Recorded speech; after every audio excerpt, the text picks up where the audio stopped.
Good morning. Today we are going to continue to learn how to factor. Yesterday we learned how to factor numbers and monomials. Today we're going to take it one step further and factor polynomials. So to factor polynomials, we're going to use the distributive property, what we learned a while back, to help us factor polynomials. So just to review, a distributive property allows you to factor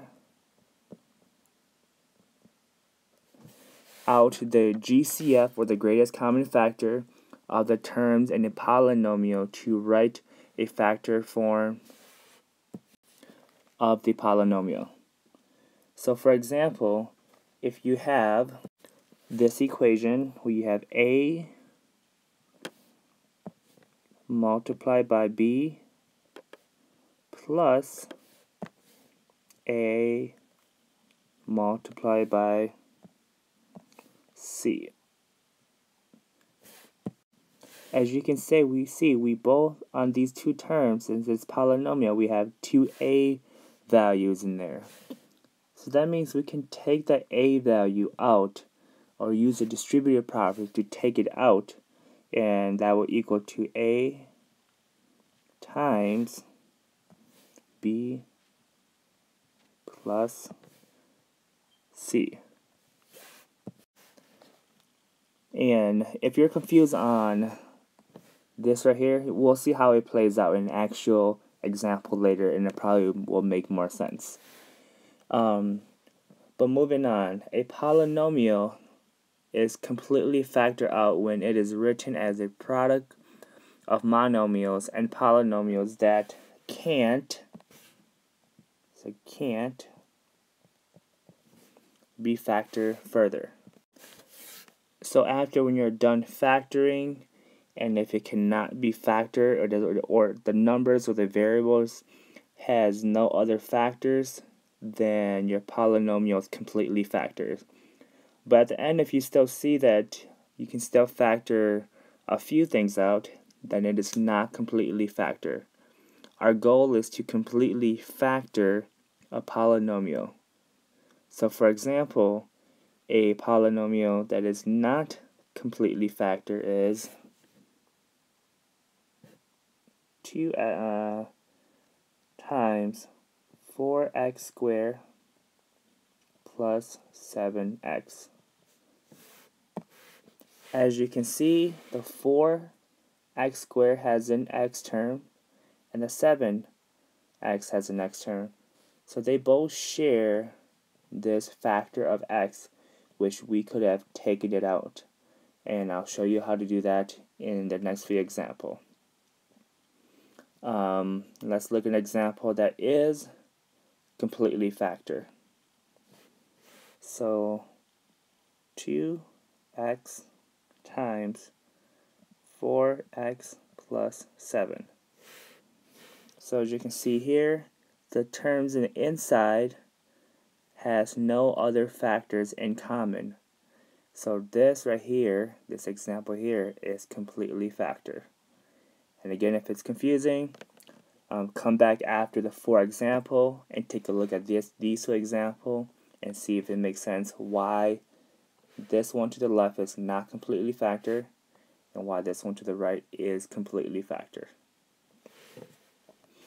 Alright, with that being said, let's look at an example just so you see how this works. So let's go to example 1 and factor the polynomial by using the greatest common factor. Alright, step 1. So to find the greatest common factor, we're going to use prime factorization. Prime factorization. Step number 2, we're going to write the term as a product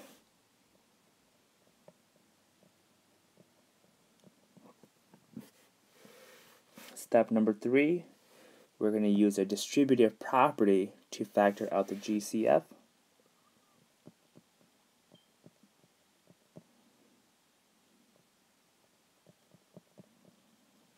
Distributive property to factor out the GCF. and then multiply to check our answer at the end. To check our answer. Alright, step 1. Find the greatest common factor by using prime factorization. So we're going to factor 4 and the 2. Keep in mind, as you can see, this 4 is a positive 4 and this 2 is a negative 2. But when you factor out, if they both have different signs, like this one is negative and this one is positive, you just want to factor out the number, the positive part of the number, and ignore the negative on the 2 here. So 4, factor out 4. So two numbers that multiply to get you to 4 are 2 times 2. And since the 2's here are prime, we can stop and we can factor the next number, which is 2. So to factor 2, two numbers that multiply to get you to 2 is 1 times 2. Alright, so let's list our factors out. So 4x squared is going to equal to 2 times 2 times x times x. And 2x is going to equal to 1 times 2 times x. So as you can see, we have a 2 in common and a x in common. So I'm just going to pull them down just so we can see them. So pull the 2 down, that's 2 in common, and the x in common. So our greatest common factor, our GCF, equals to 2x. And that is just step number 1. Step number 2, we want to write the terms as a product using the GCF as the factors. Step 2. So as you can see, let's go back to 4x squared up here. So we're left with 2x. After we factor the 2x out, we're left with just a 2 and the x up here. So I'm going to write that in white.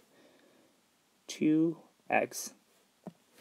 And we factor another 2x out. So I'm going to write that in blue here.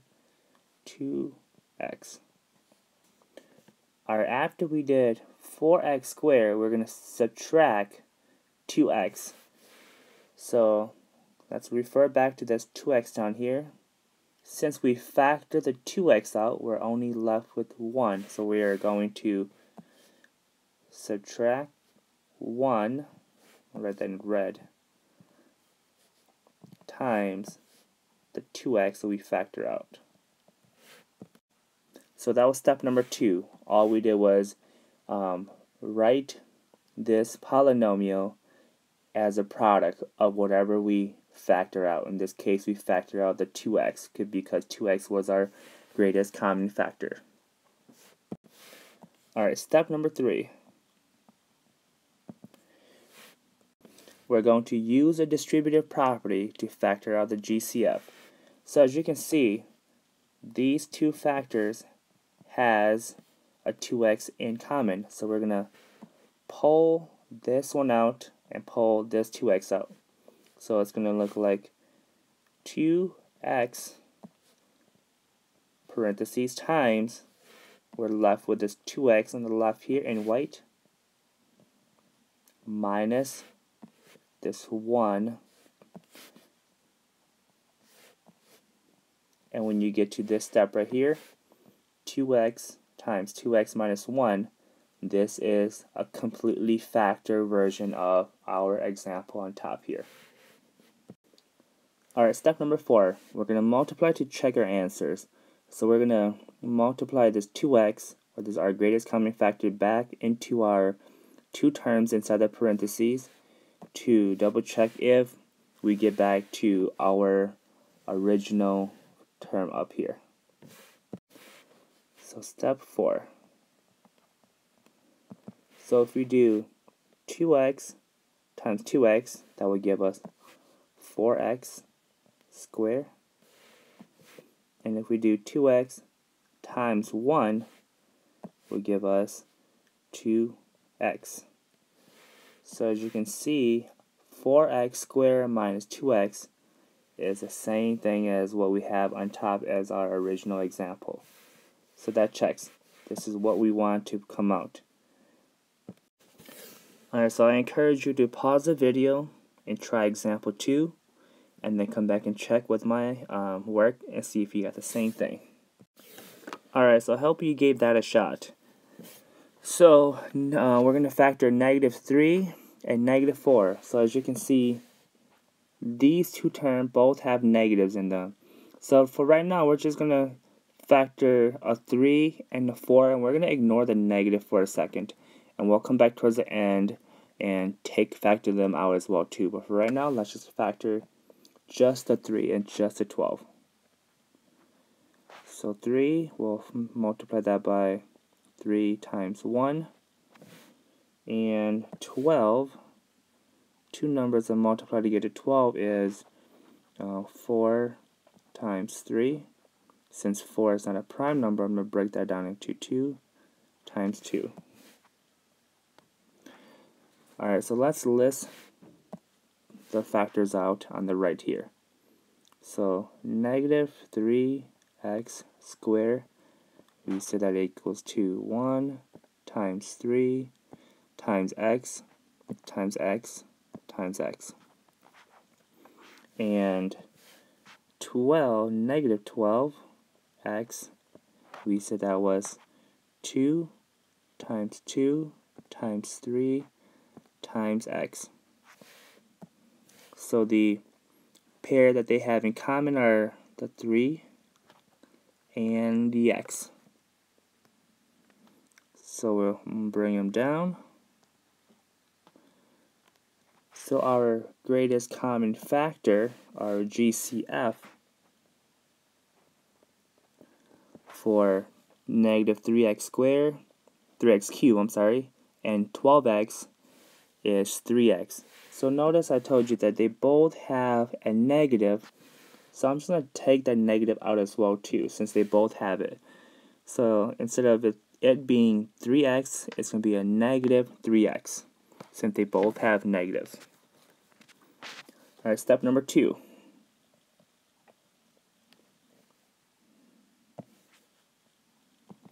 We are going to write the term as a product and use the greatest common factor as a factor. Alright, so again, our example was -3x cubed minus 12x. So to write -3x, since we factor of -3x out, all we have left is a 1 and the x with the 3x here. So I'm going to write down 1x times a -3x.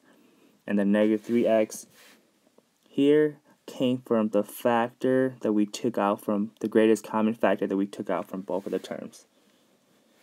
We are going to add. So instead of a 12x, all we're left with here after we factored out was a 2 times 2, which is 4. So 4 times the -3x that we factor out. Step number 3. We're going to use a distributive property to factor out our greatest common factor. So as you can see again, both of these terms has a -3x. So to factor that out, we're going to use a distributive property to bring them outside.